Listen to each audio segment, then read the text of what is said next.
Who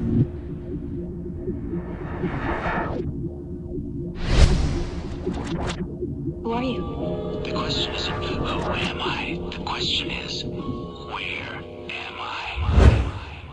I am the Christ Savior.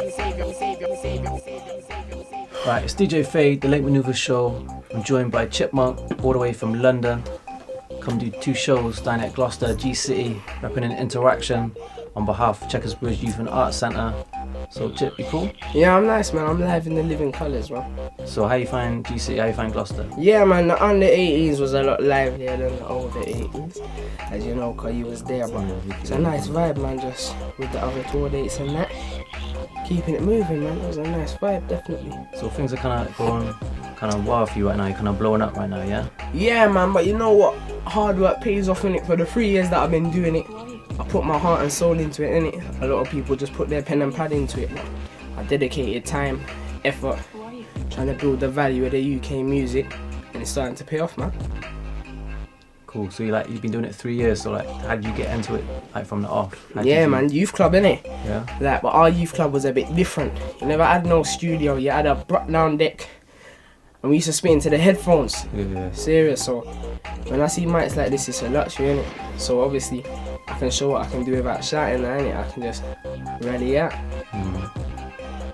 So where did you take it from the youth club to where you are now? How's that development Youth gone? club to the radio, from the radio to the stage shows, from the stage shows to the payroll.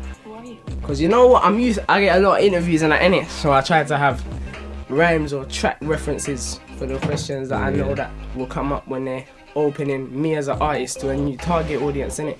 Obviously they hear me in Gloucester from probably the track Who Are You, the video and that I'm getting thumped on Radio 1, but you have to show them the other situations and what the league on my own nationwide, HMV, Zavi, iTunes, keeping it moving, man.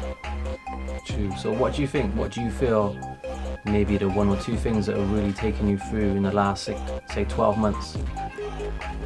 Last 12 months? To the level that you're at right now. The YouTube video with me, Wiley and Ice Kid, the freestyle, and that showed people that I can spit. If you put on a beat, I can rally in it. Obviously now I'm a bit more laid back, I don't really spit as much, yeah.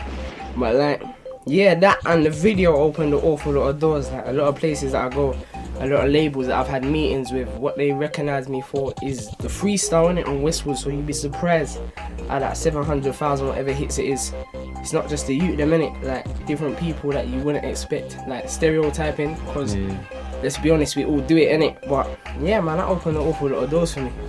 So Westwood was a good look for you?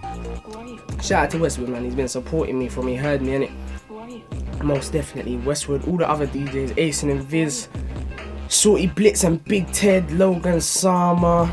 Let me not even go on for I miss any names, and they're here and shit. They're not on me, man. Yeah. So you just mentioned DJs that kind of help push you in playing the tracks or whatever. So what artists? I know some people say Wiley's kind of helped you come through. You know what? Yeah, a lot of people say that, but Wiley recognised me from my second mixtape, innit? Okay. Whatever the Weather Volume 2. He went and bought that himself and he heard me. I remember I was in maths. I got the phone call it's Wiley. I thought, what? You know what I'm saying? So he heard me when I already had put music out. So he did open a lot of doors for me.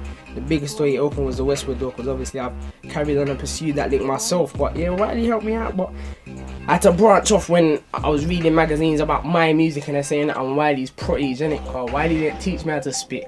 I learned how to do that myself, innit? Off the back of myself. No one showed me nothing.